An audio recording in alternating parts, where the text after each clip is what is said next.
Hi, I'm Carl Tannenbaum, Chief Economist for Northern Trust. For those of us who travel a lot, exchange rates are very important.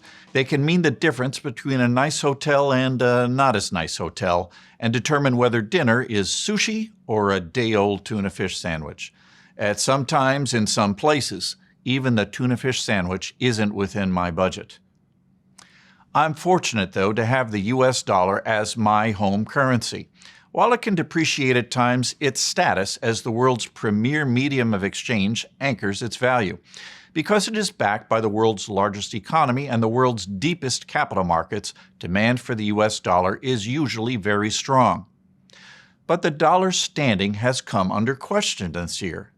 The debt ceiling debate last spring highlighted the rising level of U.S. federal debt and the increasing cost of supporting it as interest rates rise.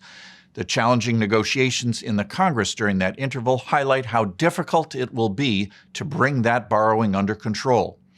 Countries with this kind of dynamic usually see their currencies depreciate as markets factor in an increased risk premium. Further, fragmentation in international trade will likely result in more regional exchanges than global ones. This may allow some countries to strike currency compacts with one another, as opposed to converting back and forth into the US dollar. This would also serve to diminish the dollar's value. There have even been questions about the dollar's position as the world's reserve currency. This designation recognizes that foreign investors, up to and including foreign central banks, hold substantial amounts of dollar-based assets. The dollar presently accounts for about 60% of the reserves held around the world. Reserve status confers a number of benefits on its home market.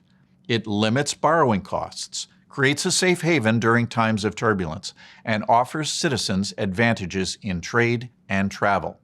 The US dollar is just the sixth holder of this designation over the last 600 years. Maintaining this position requires sound economic principles and policy. One can certainly question whether the United States is doing the right things in this area, but one can also ask similar questions of other global centers. In the end, it's all relative. At present, no other currency is in a position to topple the dollar. The euro, in second place, accounts for just 20% of the world's reserves. The Chinese renminbi is hindered by its lack of convertibility and the challenges currently facing the Chinese economy. Cryptocurrencies have been plagued by wild fluctuations in value and instability in their underlying platforms. So when it comes to currencies, the US dollar isn't the only fish in the sea, but it's still the freshest one in the market. And that's the view from here.